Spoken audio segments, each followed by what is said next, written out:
Seorang wanita datang ke bank untuk berlindung dari hujan. Namun dia diusir oleh petugas keamanan. Dia tiba-tiba teringat, tadi ada seseorang yang memberinya sebuah kartu hitam dan kartu nama. Jadi dia mengeluarkan kartu hitam, bersiap untuk melihat berapa banyak uang di dalamnya. Tapi tidak disangka, petugas ternyata adalah sahabat baik suaminya. Dia langsung beranggapan, kartu hitam itu pasti dipalsukan oleh wanita itu. Bahkan tidak melihatnya sama sekali. Dia langsung bilang itu palsu, mengolok-olok identitas wanita itu. Bahkan berani menyamar sebagai pemegang kartu hitam. Wanita itu dimarahi hingga merasa sangat tertekan. Seketika merasa tidak layak, hanya karena dia hanyalah seorang wanita yang berjualan sayuran di pinggir jalan. Namun hari ini di depan lapaknya terparkir sebuah mobil mewah. Presiden grup Lin Han-su, mengunjungi dengan hormat. Begitu turun dari mobil, dia memanggil wanita itu sebagai Nyonya Xia. Dengan wajah terkejut dia berkata bahwa dirinya hanyalah seorang penjual sayuran. Sama sekali tidak mungkin menjadi Nyonya Xia yang kamu maksud. Kemudian Lin Han-su menyebutkan bahwa ayahnya adalah orang terkaya di dunia. Menempatkanmu di desa adalah untuk mengujimu. Hari ini mengirimnya ke sini. Itu karena wanita itu telah lulus ujian. Sekarang dia bisa mengelola sebagian kecil saham di rumah. Namun wanita itu bersikeras. Dia bukan orang yang dicari olehnya.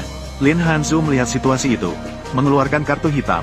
Jika tidak percaya, bisa pergi ke bank untuk memeriksa saldo. Setelah mengatakannya, dia meletakkan kartu hitam, lalu berbalik dan pergi. Malam setelah wanita itu pulang kerja, membawa putrinya pergi ke tempat suaminya bekerja. Namun melihat suaminya dengan atasan wanita berperilaku akrab, namun putrinya pada saat itu secara tidak sengaja menjatuhkan kue ke tanah. Pria itu mendengar suara dan melihat ke arah sini. Wanita itu melangkah maju, mempertanyakan apa yang dilakukan pria itu. Pria itu tanpa ragu langsung menamparnya, memberinya satu tamparan. Wanita yang belum sempat bereaksi berbalik dan melihat surat perceraian dan memintanya untuk segera menandatangani. Atasan wanita di samping mulai memprovokasi, menyatakan bahwa selama pria itu bercerai dengannya, dia akan segera mentransfer 20 juta ke kartu pria itu. Mendengar kata-kata ini, wanita itu seketika menyadari, ternyata pria itu telah mencapai posisi tinggi. Itulah sebabnya dia tidak sabar untuk bercerai darinya.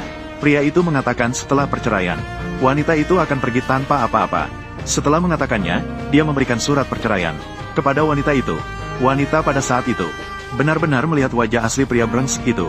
Meskipun dia hanya seorang orang biasa yang lahir di daerah pedesaan. Sejak menikah, wanita itu tidak pernah malas berusaha keras untuk keluarga ini.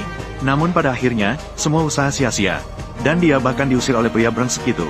Ketika dia kembali ke rumah, dia menemukan ibu mertuanya telah membuang semua barangnya dan menyuruhnya untuk segera pergi dengan barang-barangnya yang berantakan. Yang tahu diri, segera ambil barangmu, pergi dari sini. Wanita itu membawa barang bawaannya melewati bank. Dan kebetulan hujan deras turun. Maka terjadilah adegan